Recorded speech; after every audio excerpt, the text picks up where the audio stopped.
what it really comes down to is this is not just about food. This is about getting a better life, getting a happier life, getting, accomplishing your dreams and your goals. Mm-hmm. Yeah. Sure. Not just about what you eat.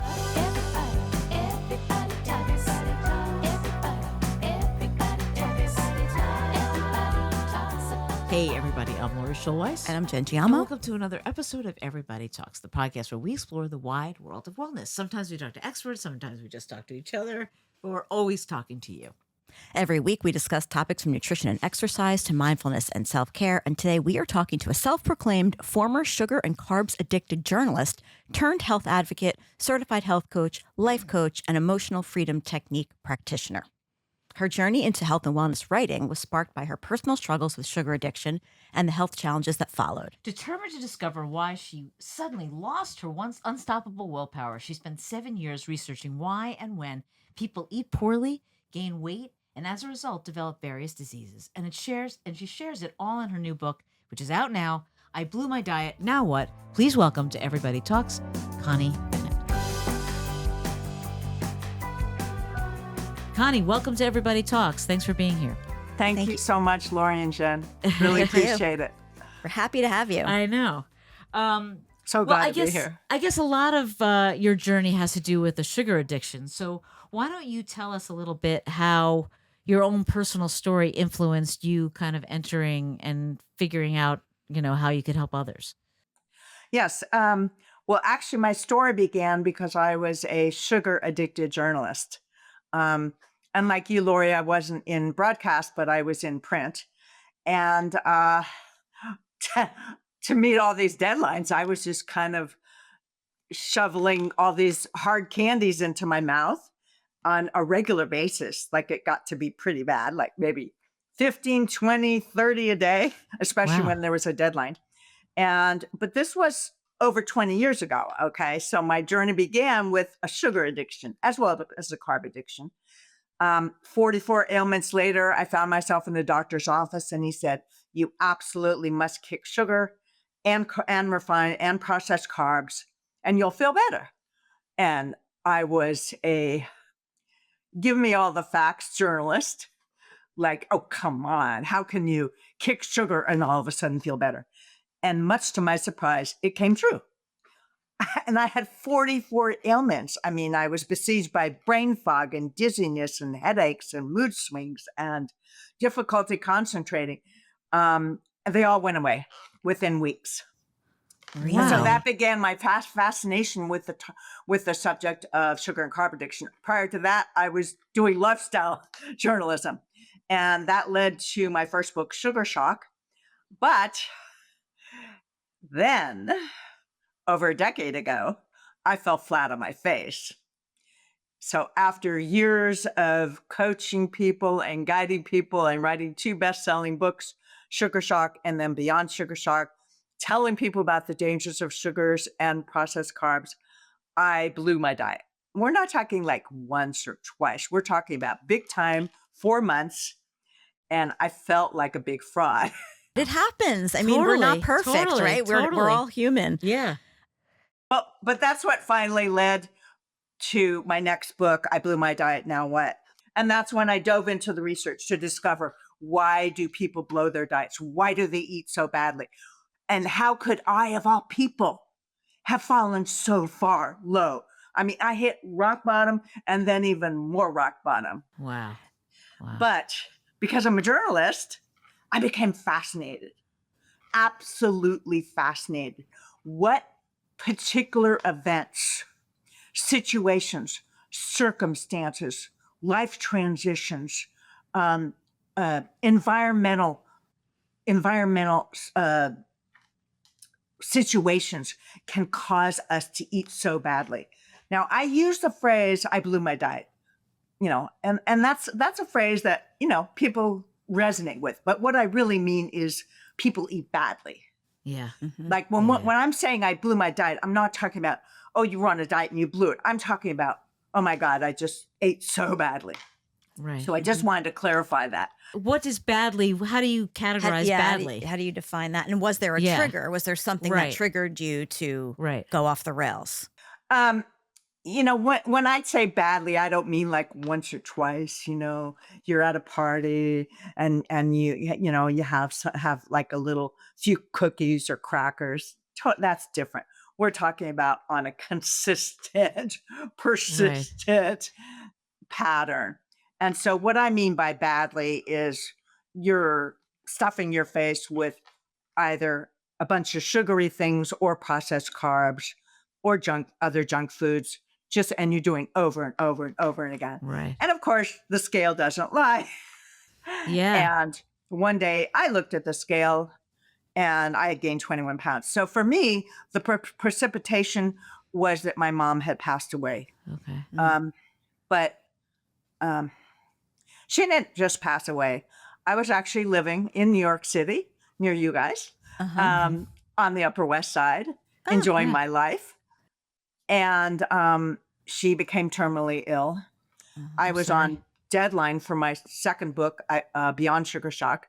I uprooted myself, left New York to be with her, for as long as she was going to be around.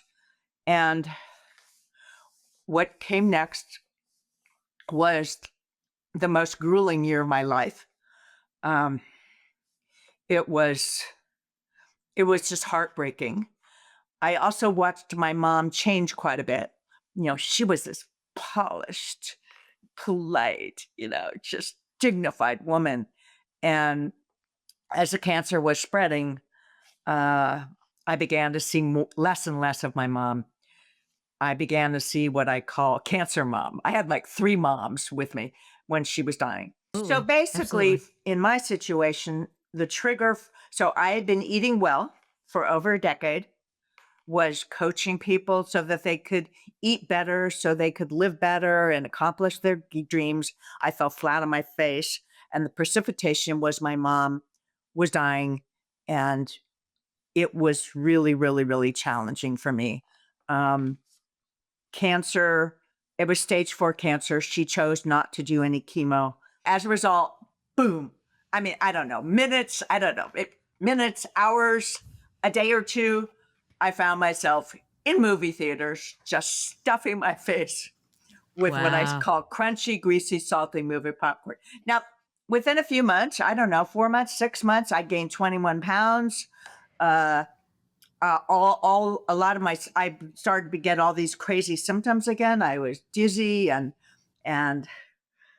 moody and irrational. That on top of the grief, and I had Sure. post-traumatic stress syndrome, and I just and I felt like a fraud. Yeah. Yeah. And then of course. and then began my journey to discover. Then, thank goodness, my journalistic curiosity kicked in, Right. and I began to discover, okay, why did I blow my diet? And why do millions of us worldwide blow our diets? Yeah. And again, Yes. when I say blow my diet, I mean, why do so many of us eat so badly? Yeah. So I've Yes. now identified 21 reasons that we eat badly. Sure. And in my instance, it was the death of a loved one, Right. or, and that was, now I know with both of you, I listened to your podcast, and another big trigger is a divorce or a Divorce. breakup, Yes. a Yes. breakup with a loved one. Yes. So those are 2 of the biggest binge triggers. Okay. Yeah. So if you have a life, and it's interesting, that's what I love so much about your podcast, is that you address these to help people through these life transitions. As you're saying all that, Connie, I'm thinking about when, I had a little PTSD after my divorce, and I kind of went the other way, though. I mean, I wasn't healthy at all, but I wasn't eating anything At all. I was just like Yeah. in bed, not, I was just sleeping, and that was about it. I was hardly eating, but yeah. So I think it triggers an unhealthy behavior, whatever that is for you, Right. And what's really interesting is that when you're in that really, really difficult situation and life transition, it is so easy to forget what you know so well. It's so easy to forget that, hey, if you eat better, you'll feel better. If you meditate, you'll be calmer during the day. If you work out, your moods will just be smoother. You'll just have more energy. And it's so easy to just forget all that. Yeah. It is. Yeah, It's it's very easy. easy to throw things by the wayside. Yeah, it's like you know what you should be doing and Totally.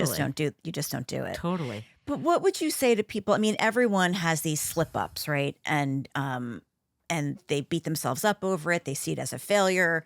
How do you help people to kind of reframe those experiences? How did you do it? I think one of the very, very most important things to do is to give yourself compassion. You've been through a really, really tough time.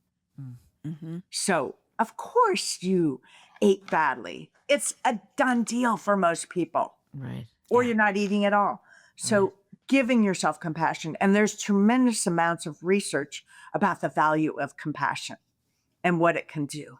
So, that's one of the very, very Right. first things that you need to do. I think the next step is to ask yourself why.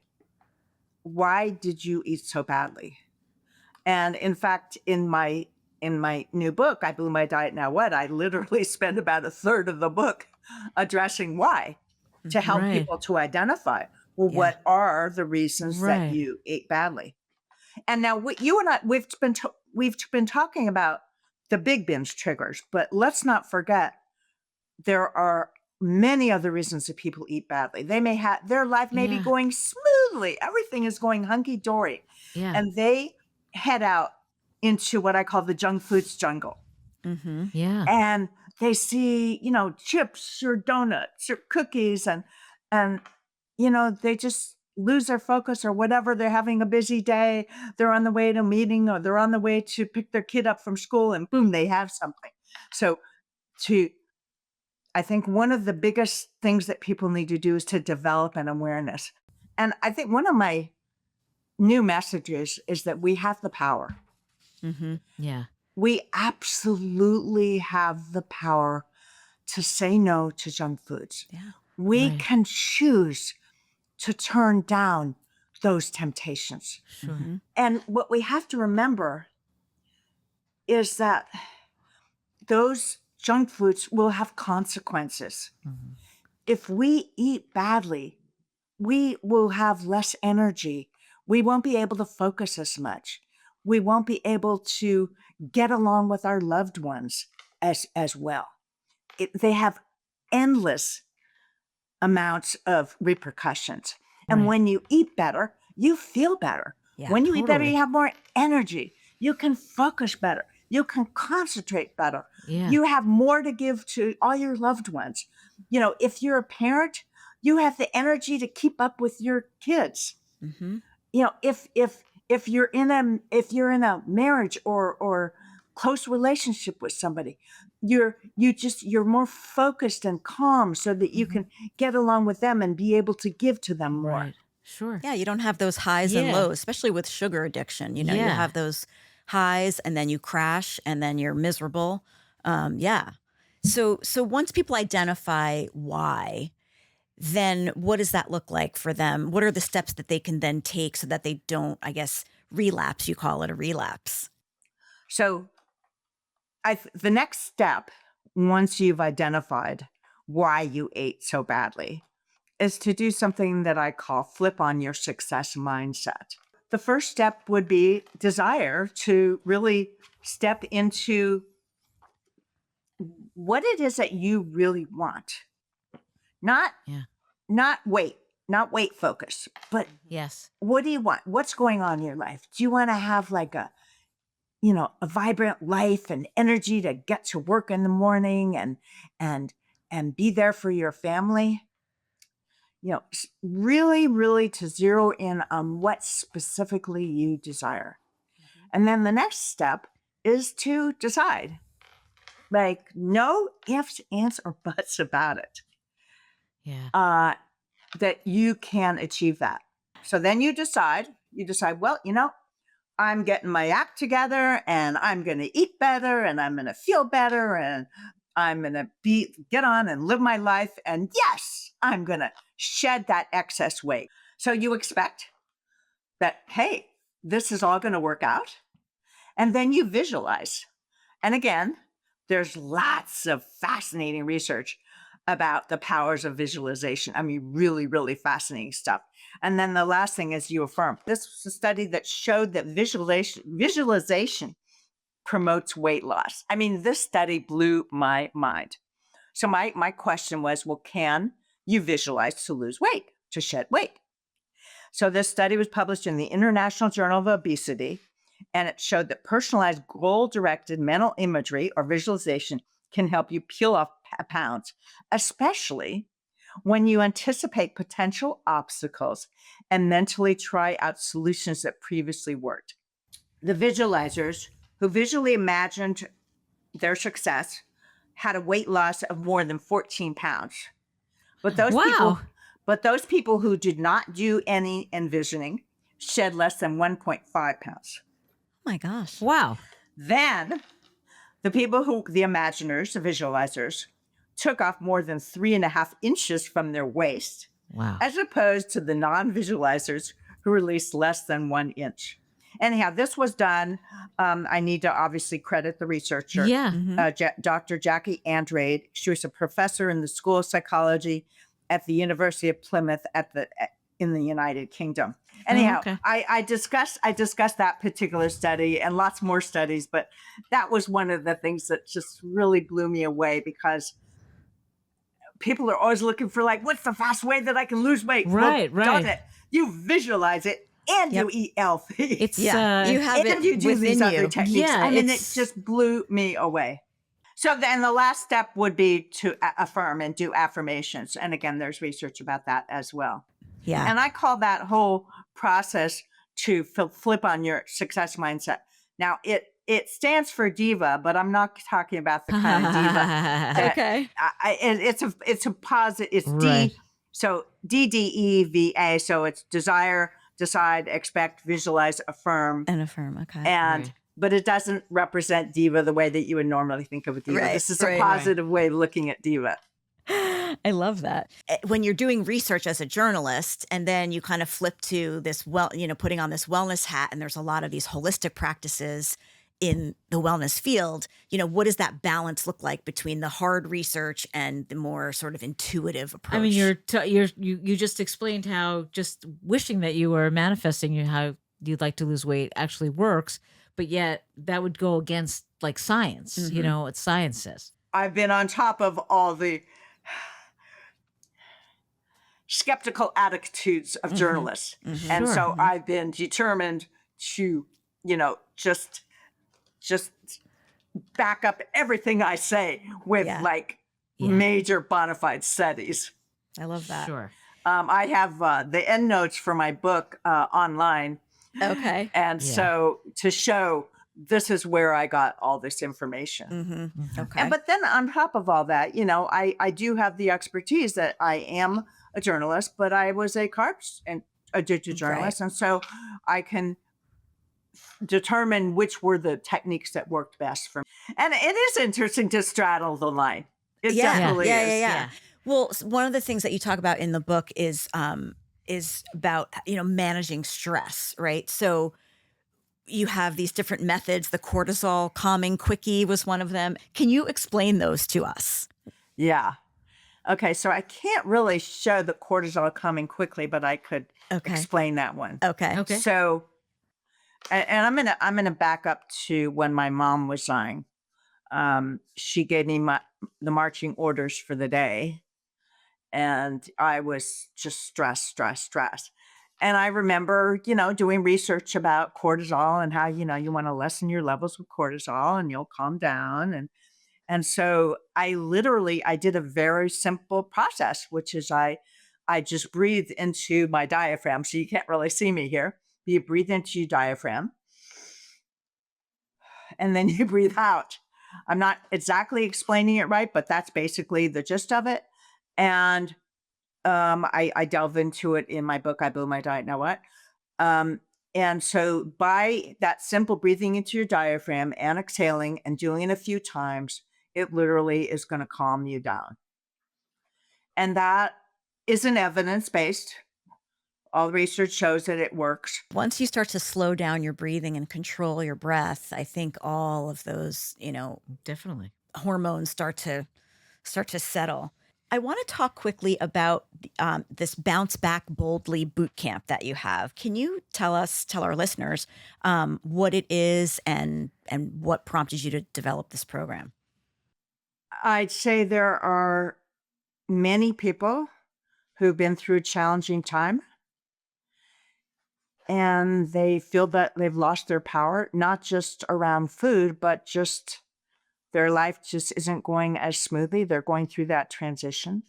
And so I have been developing this boot camp to help people take them by the bootstraps and to help them to recognize, well, why did they eat badly?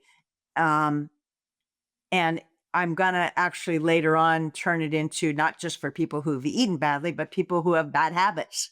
Yeah, sure. And then offering them some simple evidence-based tools to help them to take back their power. Okay. And I also have a new life coaching certification, which I nice. squeezed in the middle of all this. Yeah. So I'm now a brave thinking. I'm a dream builder coach as well. I'm a life coach, a dream builder coach. Nice. About to get my EFT certification. Yeah. And a health coach. Yeah. And so do you have more hours in your day than we do? I feel like you have more hours in your day. It's got to be the case. So it's kind of a combination of all of those things. Yeah. It's been a little bit prioritizing. Yeah. And now I've sort of been ignoring, I need to be writing more articles. You can't do it all. I'm in the middle of doing that. Right. So yes, I mean, I guess that to me, like that idea of bouncing back and that resiliency is a component to any sort of successful health changes that you want to make, right? But I'd like to draw the distinction. So when I was developing the program for my book, I Blew My Diet, Now What? I was like, okay, well, most people think of bounce back as, okay, well, you get back to where you were. Mm-hmm. But I really I felt that that's not enough. I want to get people back, not just back to where they were, but to go higher, to have a better life, a happier life, a healthier life. And that's when I was like, no, I want to help people to become, bolder and braver. Mm-hmm. Yeah. It kind of reminds me of that analogy with like the bow and arrow, right? You have this setback, you're pulled back, but then you are propelled even further forward from that setback. Yeah, that's great. Yeah. I mean, if I think about the Connie that was before I went through everything, I was kind of, the camera won't show, but I was a lot further down. Yeah. I like to think that the Connie now is like way higher up. Yeah, right. Sure. And that's what I want to show people who are, either reading my book or taking my program or, being coaching clients. I want to help them to accomplish that. And what it really comes down to is this is not just about food. This is about getting a better life, getting a happier life, getting, accomplishing your dreams and your goals. Mm-hmm. Yeah. Sure. Not just about what you eat. I think that food is a vehicle to get to who you want to be. And I think that a lot of people forget that. Every time you open your mouth for food, to eat food, you're making a choice, okay? Yeah. If you put a Snickers bar in your mouth, you're making a different kind of choice. Yeah. Mm-hmm. You can research, just Google dangers of too many candy bars or whatever. Yeah. But when you put something healthy in your mouth, whether, fruits and vegetables and free-range beef or, you're making a choice for a healthier you. And when you're healthier, your whole life is better. Absolutely. Like you said in the beginning, Yeah. So many things that you were experiencing, the brain fog, the fatigue, those can be caused by sugar. Yeah. And just poor diet, like that. So many of those things can be alleviated just by changing what you put in your mouth. I really believe that. Yeah. People don't realize the consequences of it a lot of the time. Just making simple lifestyle changes, right? Yeah. I just want to touch on just switch gears a little bit. I want to talk about EFT, the emotional freedom techniques. Because I when I By love the way, that. what is that? yeah, Lori didn't know what it was. So explain to her and to our listeners that might not know. I don't think I'm the only one who doesn't know Okay, what that is. what is that, and how does that help Yeah. to support people that are struggling with any Yeah. of these things? Actually, it doesn't just help people who are struggling. It helps to set your day up. So I actually do EFT every morning. I did it earlier today. Okay. I didn't do the what I have like two of my favorites. One is to be happy, Okay. and the other is to have a productive day. Normally, I do the one on to have a productive day, and then I'm like, well, I knew I was talking to you, Lori and Jen today, so I was like, I think I want to be happy today. Good. Well, you So certainly I are. did the one on being happy. Okay, so it's an evidence-based technique, and it's very, very simple. You don't need anybody else to do it. Though I should do a big shout out to the people at the Tapping Solution, the Ortners, because they have really just spread the word like crazy about it. So, emotional freedom technique, EFT or tapping, is a way to calm you down. The research on it and help you to tackle challenges. I mean, it is the most, I'm just so stoked about it. It's just, so tapping or EFT is rooted in the 3,000-year-old technique of acupuncture. And it was developed in the late 1990s by neurolinguistic practitioner Gary Craig to alleviate anxiety. What it does is it combines Eastern medicine and Western psychology, and is based on the premise from Chinese medicine that all negative emotions can be traced to a disruption in the body's energy system. So with EFT, all you literally do is you lightly tap your With EFT, all you do is lightly tap your fingertips on your meridian energy points through which your energy flows, while you focus on any negative emotions and make certain statements. And so what this does is it restores balance to your disrupted energy. Tapping can help you.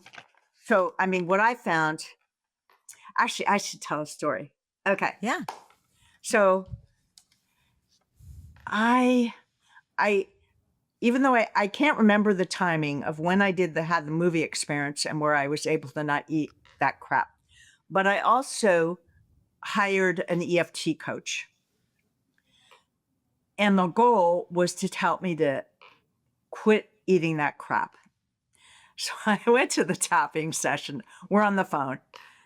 And he had me buy all the stuff that used to tempt me. Wow. So I had all this stuff in front of me. And then we began to tap. And so Right. I'll show you the points. Mhm. Yeah. But the different points are this. There's the karate chop point is the first one. Mhm. Okay. That's in your Then hand. you go into the eyebrow, right Okay. Okay. near Yeah. your eyes, right Uh-huh. your eyebrows. Right. Then you go to your side of your eyes. Okay. Okay. Then you can do go Yeah. the other side of. Then you go under eyes. Then you go Right. under your nose. Then you go on your chin. Chin. Uh-huh. Then you go on your collarbone. Mhm. Okay. Then you go under your arm. And then you go to the top of your head.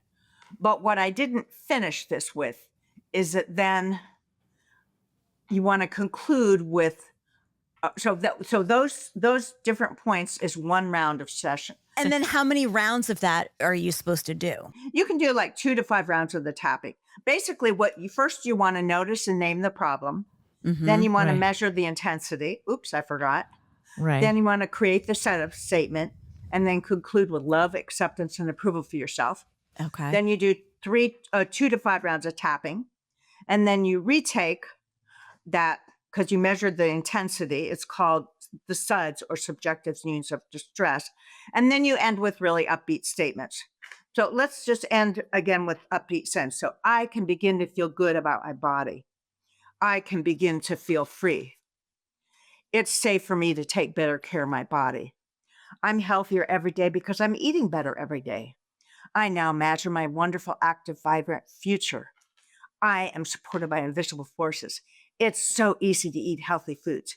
Eating healthy is what I do, and feeling healthy is who I am. And then you breathe. Yeah. So it sounds a little Right. bit more it sounds kind of complicated, but it's really not. It's Super really not easy. at all. And that's in your book as well. Yeah. That's in my book. In your So book, for okay. instance, so this morning I said I tapped before being with you guys. I don't know, it's like maybe a 5-minute Okay. Yeah, sure. 5-minute session that I did. Yeah. Boom, Doable. that's Yeah. it. Yeah. Yeah. And So kind of, you are gifting, I think, our listeners a copy of the first chapter of your book to anyone. yes. And we'll put that in our show notes Yes. so people can sign up, and they'll also get a week's worth of recipes. Is that right? Yeah, those will come a few days later, correct. Okay. Great. Okay. And So how all- can people learn about the new book? Yeah. Where can they find you? Okay, so they can get the first chapter of I Blew My Diet Now What. Just go to the URL sneakpeeknow.com, and they can sign up there to get chapter 1 of my book, Great. in which I Amazing. tell my embarrassing story, Oh, no. and then I Not discuss, embarrassing. and then I outline what it is that people will get in the book. Right. And then to learn more about me and to connect with me, my main website is conniebassinboy.com. Okay. Okay. Great. Well, we can't thank you enough for being here. Your book again, I Blew My Diet, Now What? Connie Bennett was our guest. Thanks so much for being here at Everybody Talks. We appreciate you sharing. Yes. Thank you. Thank you so much for having me. So a little tapping goes a long way. It I want to does. like tap you wanna- on the head. Yeah. Oh, tap what I the- said to her afterwards is that we had a guy come on live Mhm. a while ago that tapped on Kelly and made her not fearful of roller coasters anymore. She lost her fear of roller coasters and Really? flying. She was a Really? fearful First of all, why is she riding roller coasters? Well, because we were about to go to Disneyland. We were okay. going to Disneyland, and there's like this giant in the I don't think it's called this anymore, but in like the California, it was in Disneyland in California. Okay. And they had that California Adventure, whatever it was called. And so there's a giant old-fashioned old school roller coasters, and she didn't want to go on. So we had the person come on, tap tap tap tap, whatever that and was. like right away it worked? Right away it worked. Really? So I should be doing that for my elevators and Yeah, sure. You can Oh, go on the subway. I could You go, can go on the subway. I can go on the subway. But it just shows if you think things, then they can come to fruition. Yeah. So so Yeah. her book, I Blew My Diet Now What? right. Check it out. She will so- explain to you how to get back on the wagon if you've fallen That off if you've the fallen wagon. off, and how anyone who even you could be, riding.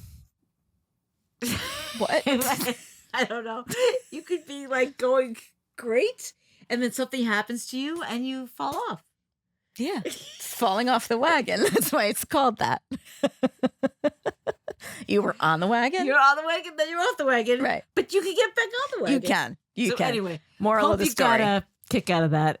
We sure did. So I'm Lori Scholz. And I'm Jen Giamo. And this was Everybody Talks. Talk to you next time. Take care. For more information about our podcast, to learn more about us, or to catch up on all of our episodes, go to our website at everybodytalkspodcast.com. Follow us on Instagram at Shirley, at Jen Giamo, and at Everybody Talks. And if you want to watch today's episode, go to our YouTube channel at Everybody Talks Podcast. If you want to be a part of the conversation, join the Everybody Talks community and become an exclusive member of our wellness group. Check out the link in our show notes to learn more. Don't forget, if you like what you've heard, give us a 5-star rating, write a review, and tell a friend. We're for everybody and everybody. The Everybody Talks podcast is co-created, executive produced, and hosted by us, Lori Scholz and Jen Giamo. Produced and edited by Station 16. Our theme song music is written and performed by Jackie Ryle and Aaron Navisi, with additional support from our pups, Oliver, Milo, Murray, and Frankie. Talk to you next time.